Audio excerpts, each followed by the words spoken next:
Hi, I'm General Booty. I'm the quarterback at the University of Oklahoma, and you are now tuned into the greatest podcast on turf. Enjoy. What is going on, you guys? Welcome back to this week's first full episode of the greatest podcast on turf. I'm Anthony. I'm Ryan. Today we are back with our Week 12. Sure. It's 11 or 12 fantasy football stardom sit-in video. We're currently recording this Wednesday, November 22nd at 4:40. We got some guys for tomorrow's and Friday's games, so that's why we are uploading this right after we record it. Don't forget to like the video, subscribe to the channel if you're new. And with all that being said, Ryan had a plethora of stardom quarterbacks, so let's hear it. Yeah, so there's a lot of guys that, are quarterbacks in that range where, are great starts this week that could end up being the best fantasy quarterback this week.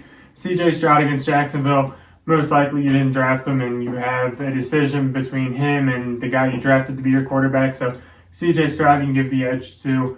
Kyler Murray against the Rams. He's been solid the last 2 weeks that he's played, 18 and 22, I believe. Pretty solid numbers, and I think that will continue. Also, you got Justin Fields going up against Minnesota. Justin Fields looks like he is back from the hand injury and looking pretty good. So all three of those guys are luxury starts, in my opinion. They are all good daily fantasy starts, in my opinion, and you can feel pretty confident in them being top 10 quarterbacks this week. Yeah, absolutely. And my stardom quarterback of the week was Dak Prescott going up against Washington on Thursday. Was it Thursday afternoon? Yeah. Thanksgiving afternoon. Washington is the worst defense against quarterbacks in fantasy football in the NFL this season. Since the week before Dallas's bye week, the lowest Dak Prescott has scored is 16 points. His highest was 38 against the Giants. Dak Prescott has just kind of been, I don't want to say on another level, but he's been balling out this year. You got to give him credit where credit's due, no matter a fan of what team you are. Dak's been balling this year. The defense, despite losing Trey Diggs, has been balling. CeeDee Lamb has been one of the best receivers in the NFL. The O-line's playing good. And it's just Dallas Cowboy football on Thanksgiving in a division game against a very bad defense just screams Dak Prescott masterclass. So start Dak Prescott this week. Jumping over to the sit side and staying in that same game, Sam Howell going up against Dallas. Sam Howell this season has been really good for fantasy football. He's a top 10 quarterback, and nobody really expected this out of him.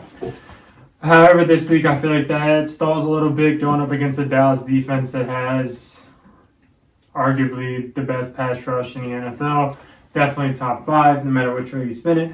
And it's in Jerry's World. Dallas in Jerry's World is won by an average of 28 points, I believe. They're just absolutely disgusting at home, and I think that this pass rush gets unleashed.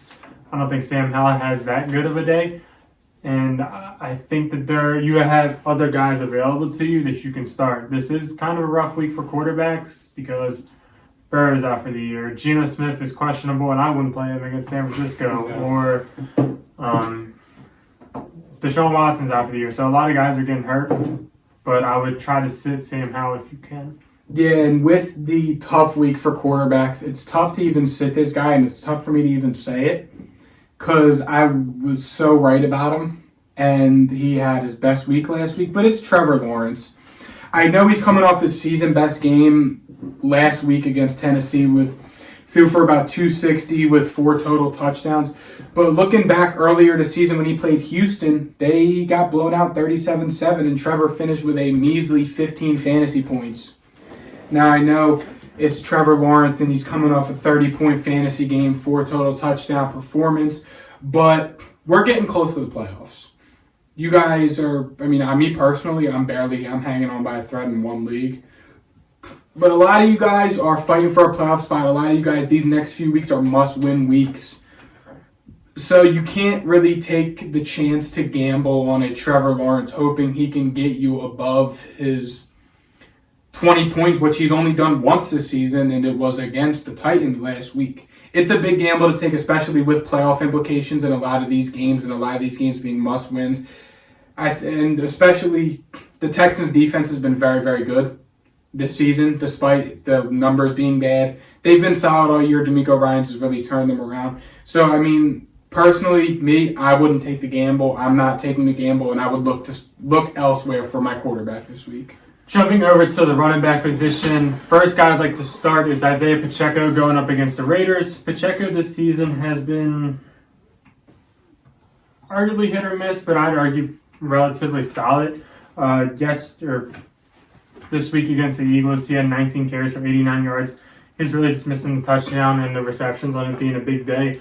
But going up against the Raiders, not that good of a defense, if we're being honest, and the positive game script that this entails.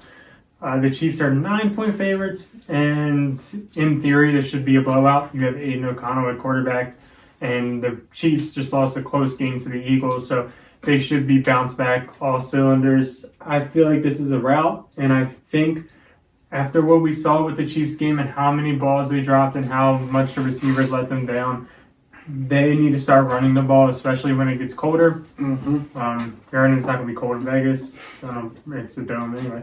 But as the weather starts getting colder, you need to start running the ball better, more efficiently. And the Chiefs do that. They get their running backs more involved in playoff time. And we're getting pretty close to playoff time, so they need to start getting them going. I was stunned, though. I feel like they were kind of running the ball effectively against Philly in the game, the most part for the other night. I was surprised they didn't stick with it. But for my first stardom running backs this week, I had both Detroit Lions running backs playing at home versus the Packers tomorrow on Thanksgiving. Now, it was at the beginning of the year with Detroit, as you guys know, it was the Demont show. Gibbs wasn't eating.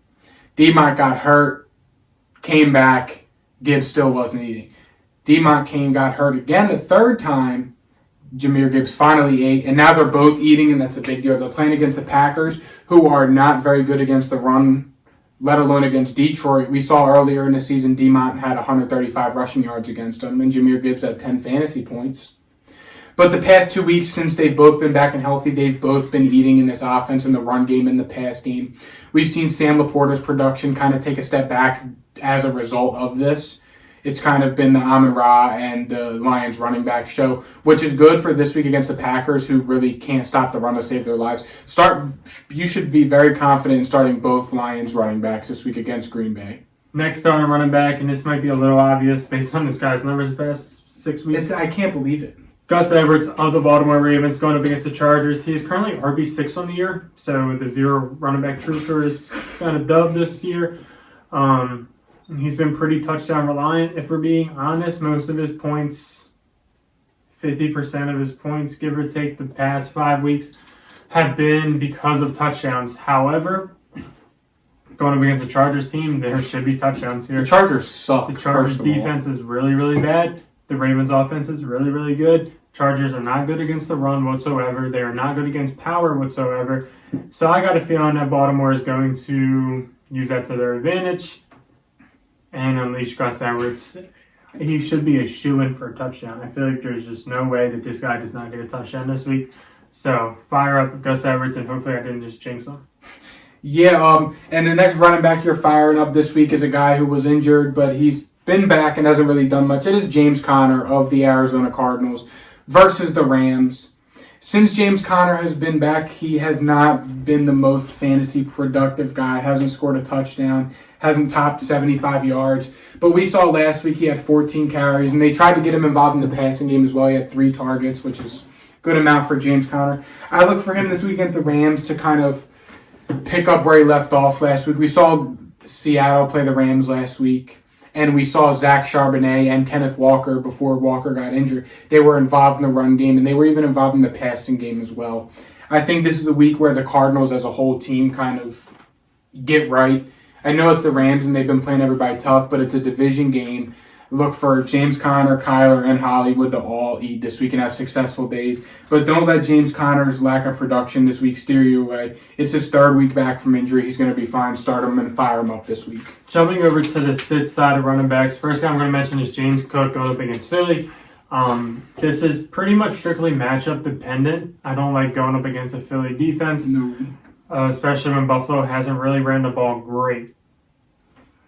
James Cook's snaps aren't necessarily there. However, I do kind of like his season-long outlook after the bye week because the offensive coordinator has shown that he is going to pass the ball to running backs. Excuse me.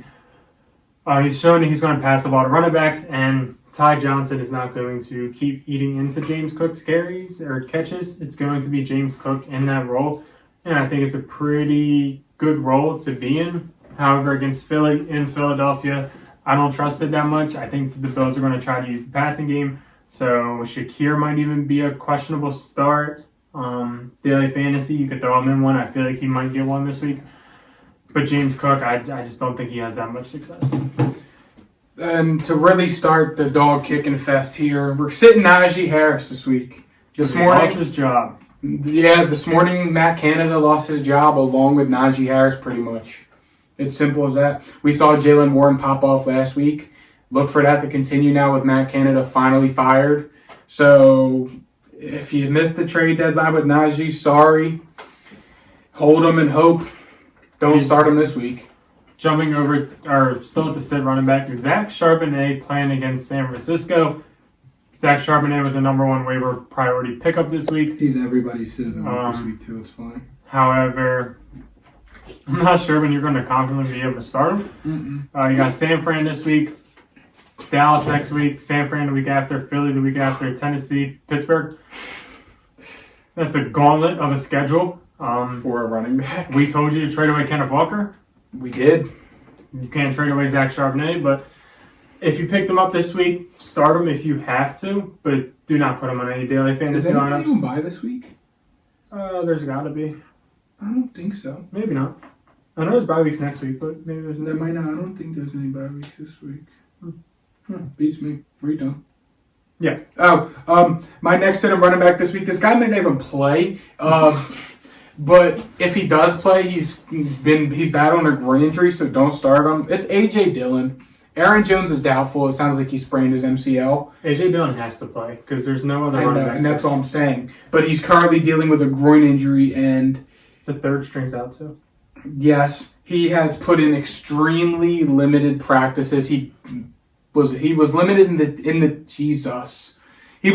in the team's walkthrough today. So steer clear of A.J. Dillon. Detroit, if their defense hasn't been all that special this year, but if there's one thing they have been decent at, it's against the run. Neither Packers running back did anything against them in their first meeting. It's the Lions on Thanksgiving. Do not start A.J. Dillon this week dealing with a groin and him being the only running back there. Jumping to the stardom receiver side, I'm going to mention Puka Nacua going up against Arizona. Yep. Puka kind of fell off a little bit when Cooper Kupp came back. Nothing crazy, but you have witnessed a drop in the numbers of 4 against Arizona, a 5 against Dallas, a 4 against Green Bay. And he had a couple of good games, not saying he didn't, but there's been a slight fall off of Puka. However, this week should be all systems go.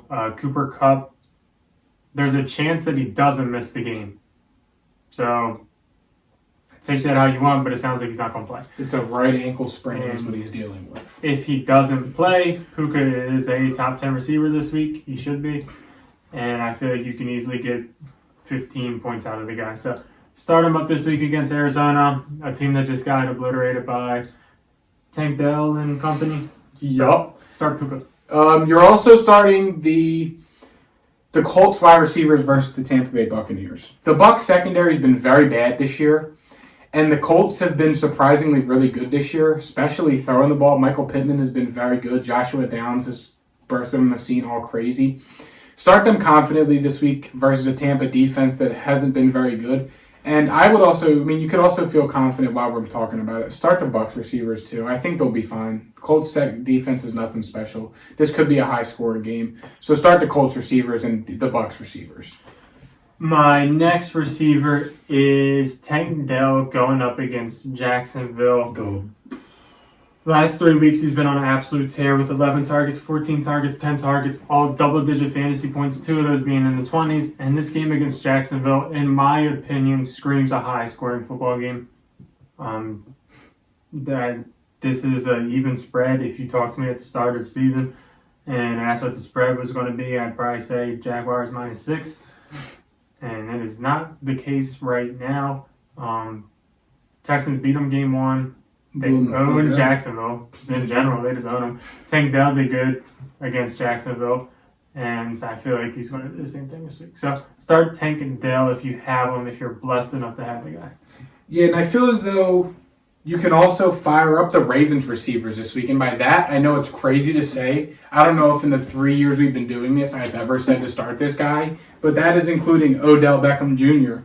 of the Baltimore Ravens and also Zay Flowers. Again, they're playing against the... Who do they play this week? The Chargers? The Ravens play the Chargers, right? Ravens play... Yeah. They're going against the Chargers, whose defense is historically bad. I don't know how Brandon Staley still has a job. You see a lot of Chargers fans becoming more and more frustrated with what's going on. They're currently 4-6, I think, if I remember correctly. And the Ravens offense has been firing on all cylinders this season. Odell finished with over 100 yards last week. He's been scoring touchdowns. Zay Flowers this is the week for Zay Flowers. We saw the Chargers last week getting torched by Jaden Reed, and A.J. Dillon had a solid day against them. Luke Musgrave did all right before he got injured. I mean, there was just random dudes on the Packers that were eating against this Chargers defense. And Lamar Jackson is arguably playing the best football of his career. Gus Edwards is having a career year. And you got Odell, who's so back, and you got an explosive rookie in Zay Flowers that nobody on that defense can keep up with. It screams Ravens offensive masterclass. Fire them up this week, the Ravens receivers.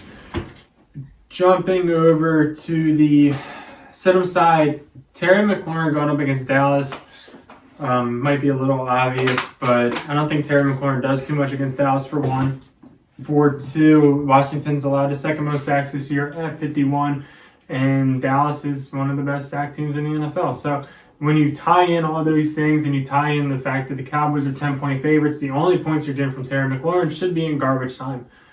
And if you really want to bank on that, I respect it. However, I wouldn't. Nope. Sit Terry McLaurin if you can. There's just no way he's a wide receiver one this week. You're also sitting DeAndre Hopkins of the Tennessee Titans this week. I know he had that one good game, Will Levis's first game. They're playing the Panthers this week, and the Panthers have been very good against receivers this year, despite the injuries to the secondary. I mean, we saw CeeDee Lamb have his worst performance in a while with 38 receiving yards, and the only thing to save them was a touchdown. Without that touchdown, CeeDee Lamb only had 38 receiving yards. And CeeDee Lamb's substantially better than DeAndre Hopkins at this stage in their careers. So, and with the way the Titans' offense has looked, it has not been pretty. Derrick Henry's done nothing. Will Levis has done nothing. D-Hop has done nothing. Do not start DeAndre Hopkins this week against the Panthers that have been very good against the receivers this year. There's plenty of different ways you could go. Finally, I'm sitting the Seattle wide receivers DK Metcalf and Tyler Lockett. It does appear that Geno Smith is going to play. However, you got a banged up Geno Smith going up against a San Francisco defense that was completely revamped with Chase Young, and those two have been tearing apart offensive line. Yeah, they have. I feel like this is a messy game for Seattle. I don't think Seattle has much of a chance this game. And I think San Fran is going to continue their dominance, and people are going to start to respect them again like they were.